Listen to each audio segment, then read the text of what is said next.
主要有就是看到那种竹签呐，就竹签如果说鱼吃到啊，那一定是会死掉的。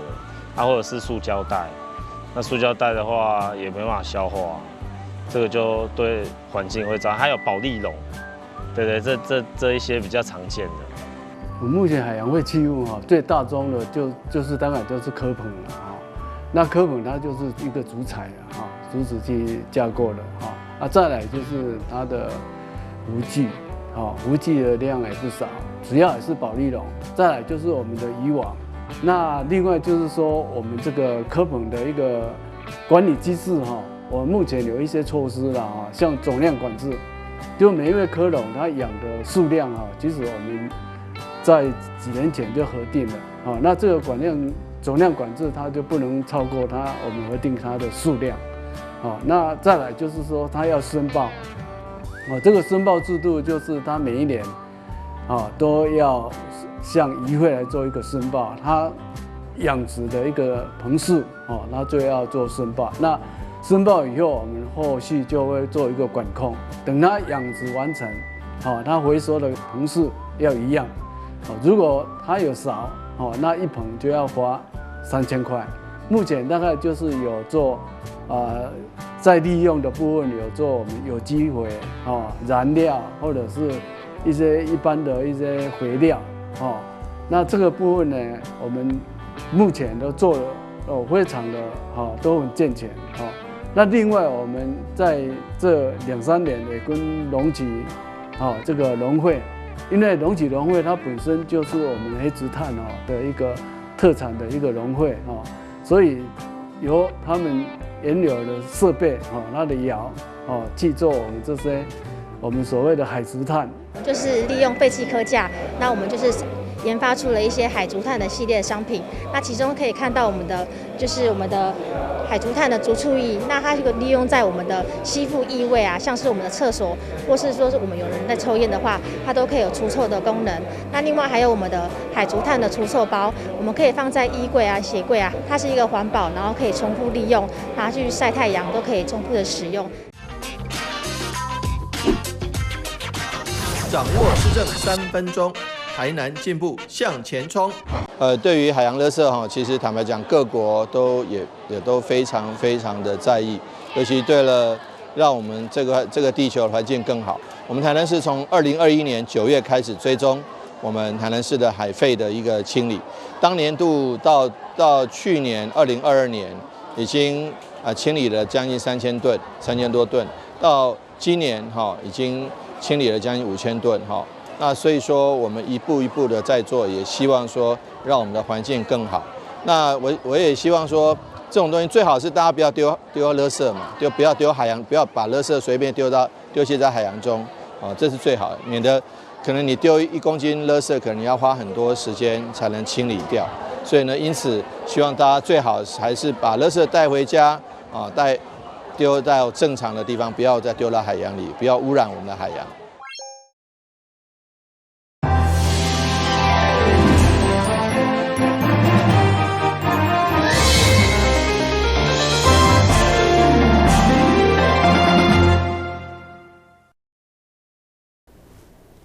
你好，是各位欢迎收看5月24号中间台南电新闻。台南市将对7月开始开办老人健保费补助，不过议员陈坤和伫总日顺却强烈质疑市长当初宣布的时机，也是甲选举挂钩，同时嘛进一步争取各中小营养午餐全部免费，以及年长每个月交通补助费等等福利。虽然65岁以上长辈免缴健保费今年7月就要正式实施，不过议员陈坤和用伊对2019年到2022年18摆质询争取的记录，强烈质疑市长拢无接受，乃是伫112年总预算审完却雄雄通过，认为甲选举也是挂钩，要求讲话凭良心，为什么无要较早做来照顾时代？今年的总预算已经审完啦呢，对不？去年就审完啦呢，审完啦，今年总预算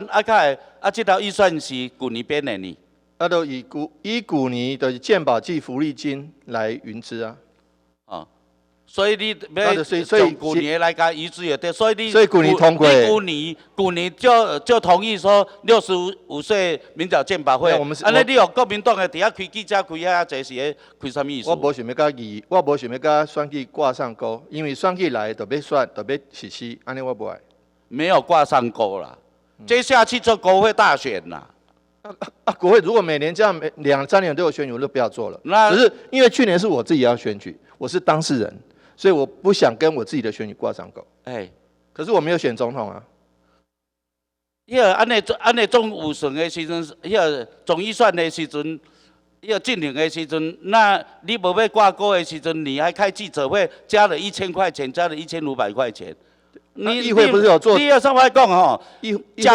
讲话要用良心呐。总结选当中，议员进一步以6都年长的交通补助费，就台南无编列每个月1000到1500不等的预算，强烈要求服务薪水的基层年长有福利。对此，民政局回应，市府为了感谢年长的辛劳，今年初年长工作慰问金已经对每一档5000提高到6000，其他也有跨区建设、健保加报纸等补助。台新闻军籍杨顺怀采访报道。台南发展观光的重点安平，因为每到假日的塞车，所以市府打算去安平跨港大桥来有效解决。不过因为成本、工法等等的因素，干务局已经追加2亿预算到18亿外，结果第6摆工程共款流标，引发议员关心检讨。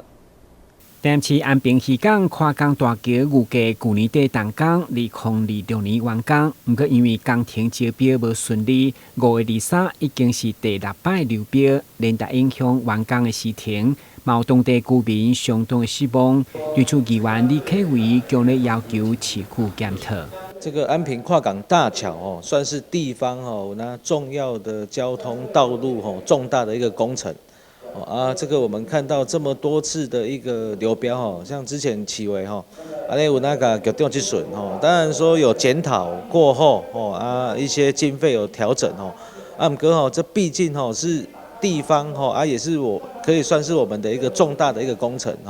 我们也是希望政府可以赶快如期如职的来做一个发包完成进行。根据干务局表示，该工程流标以后，已经搁增加2亿，达到18亿9000多万的预算，希望第7摆伫6月8号会当顺利发包。跨港大桥因为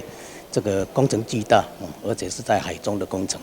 所以它的施工的难度也比较高。那大概我们这一次呢，虽然我们有把这个设计做一些检讨和修改，同时呢，这个经费大概也增加了2亿不过大概第一次是这一次呢，大概就有五家来领标不过没有人夺标那我们目前就马上上网，在6月8号的时候会再做第2次的开标。那第2次的开标呢，只要1家就可以开标那第一次。有时候也是这个因素，因为第一次要3家才可以投标所以我们也希望在第2次呢，看看能不能还开标出去。安平跨港大桥被看作是拍开安平交通网任督二脉重大建设，对所该塞车甲发展观光拢有指标性效果，期待早一天发包动工。台南新闻军籍杨顺怀采访报道。为了追求绿色产业迈向集团营销未来，已经第2届台南国际绿色产业展24号正式登场。今年总共有80间的厂商展出216个单位，并且规划了6大主题专业研讨会。主办单位表示，因除了实体展览，嘛规划1个月线顶的展览。登记对5月24到6月22，要让所有关心的朋友拢有机会来参与。2023台南国际绿色产业展聚焦在咧智慧都能、绿能发电、电动车、ESG、循环经济、节能环保、净零碳排等领域，提供参观者第一手的绿色产业资讯。主办单位《工商时报》24号下晡举办隆重开幕典礼，邀请经济部能源局主任秘书翁素珍、市府副秘书长王阳志以及《工商时报》社长陈国伟等贵宾一同庆祝开展。请用钱。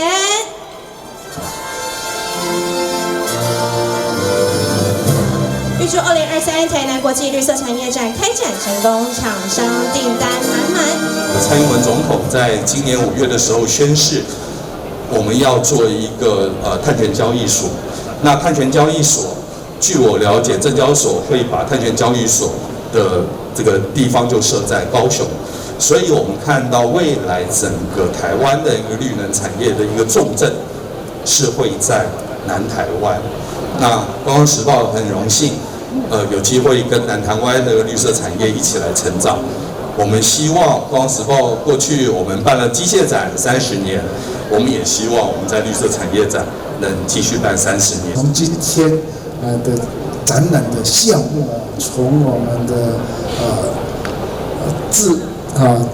智慧电网的部开始智慧储能绿能发电ESG， 还有我们净零碳排等等这个可以展现，这些都是我们在绿能产业上很主要的一些著作。伫展览现场，嘛会当看到袂少学生直接参观，向伊问起对多项绿能科技印象上深，因表示。就算我们开持有的汽车，还是需要帮那个电池充电。可它在加油的时候就已经在发电了，所以它不需要充电，就减少碳排放，对环境有帮助。伫展区规划部分包含绿能发电区、智慧都能应用区、电动车甲电池区、循环经济区、净零甲减塑区、绿建材区、节能甲环保设备区、政府甲学园区等主题，内容是相当的丰富。甚至有业者已经是连续坐档来参展。从设计、生产到那个实际的这个案例的这方面应用，就是从地面型，屋顶的，还有移电共生，风雨球场这方面的，我们的产品都很适合应用于在这上面。是大概今年是第几年参加这个绿色展？5、6年了，对，从南部的这边都一直都会来参加。2023台南国际绿色产业展，展期为5月24到26号，除了开放参观网络预约以外，民众嘛当摕面纸换进入场。一般的民众嘛当写资料后，嘛当免费参观。台南新闻张硕伟采访报道。全台西来安董事会即摆应罗友丽董事长甲马来西亚拿督陈林彬的邀请，前往马来西亚进行7天的参访行程。一家人除了参观知名的景点，嘛特别来到当地庙宇进行宗教交流。成功企业家卢有礼，除了是东和铝工业董事长以外，另一身份也是安平开台天后宫的主委。因此，与台马两国宗教界也都有着深厚的交情。这次邀请全台西来安董事会以及霍立清将军及友人来到马来西亚访问，除走访各大景点，也尝遍特色美食。最重要的是，就是特别安排来到槟城慈英观斗母宫以及槟城祈福堂三王府进行宗教友谊交流。非常高兴这一次能够参与我们全台西来安曾董事长的邀请那个我们能够安平天后宫能够跟那个曾董事长一起来那个参访我们那个马来西亚跟那个拿督陈林彬有特别关系的2间宫庙感觉到非常荣幸，因为我们对于这个宗教信仰有一个深层的认识所以我相信每一个人都在这个信仰之中慢慢的那个长成能够成就一番事业。很荣幸来到我们这个慈英观九母宫九皇大帝来参加这个国际友谊一个交流，因为我们这个拿督呢仁彬兄在我们台南这边的心目中是一个非常尊敬的好朋友，也是好兄弟。我们呢，因为基于我们以前时常到我们这个槟城过来，那前几年知道我们拿督有在槟城这边有2家宫庙，那因为这一次呢，这一次我们决定说来这里参访的话，一定要到我们这2家公庙。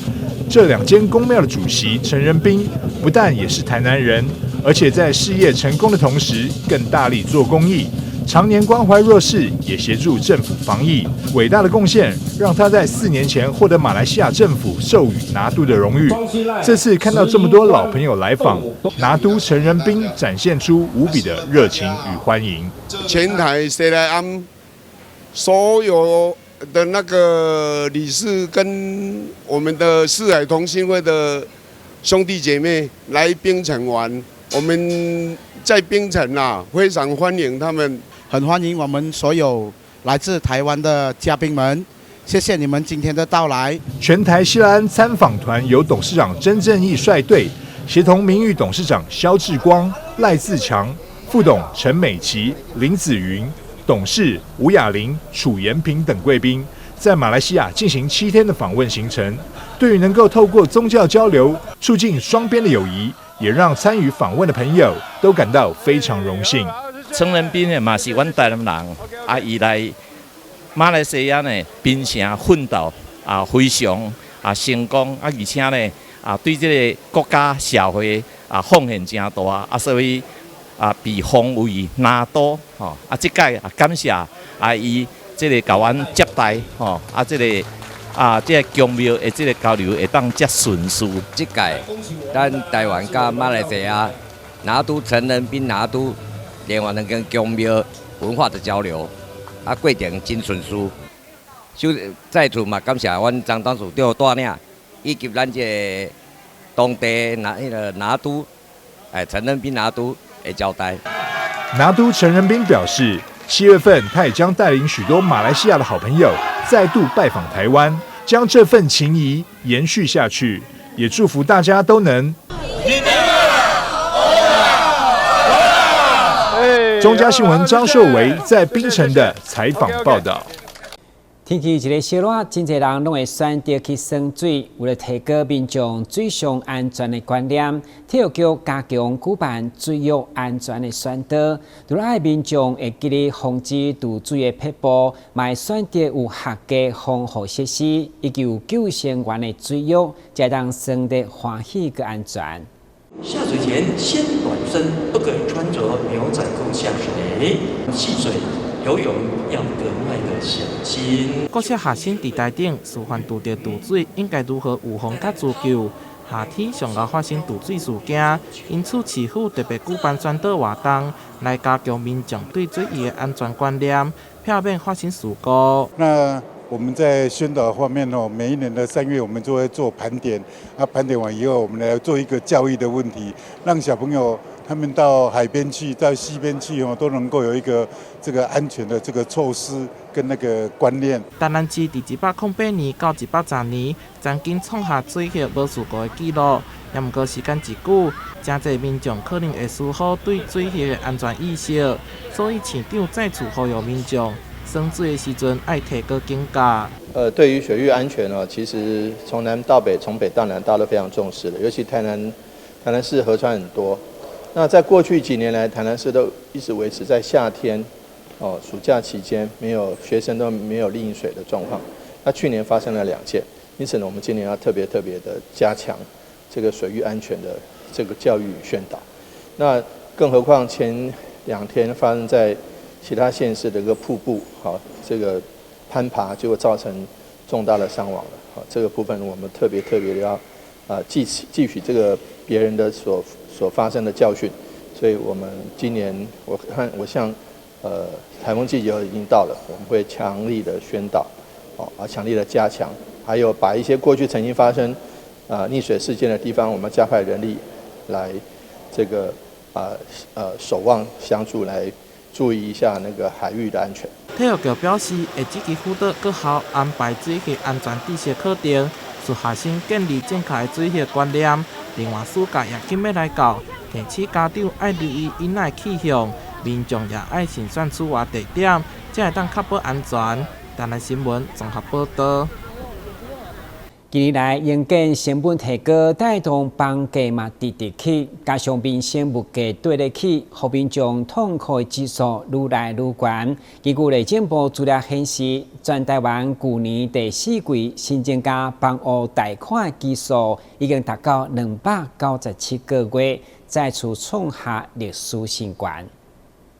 过去20年期房贷是市场主流，但近年房价狂飙，民众也不由自主把心中预想的购物贷款年限跟着拉长。贷款几年是比较可以接受的范围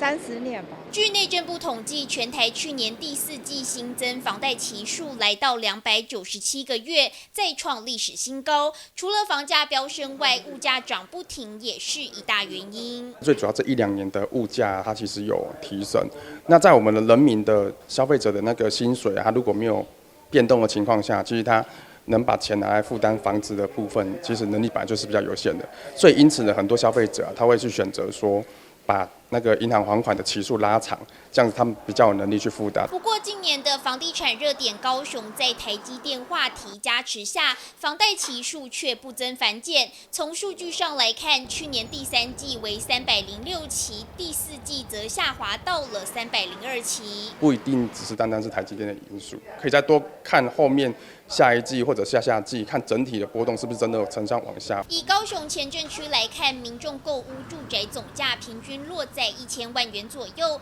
倘若贷款80%，即使以30年期分摊，每个月仍旧得还25000到3万元的房贷。房仲业者也提醒民众买房千万要记得先评估自身的财务状况。如果说我们这份工作真的可以长期都很稳定，那当然我们就可以把贷款期数拉长。但是如果说我们工作其实是像有些他可能是自营商，他可能他的工作他的赚的钱有时候是会不一样的时候，其实当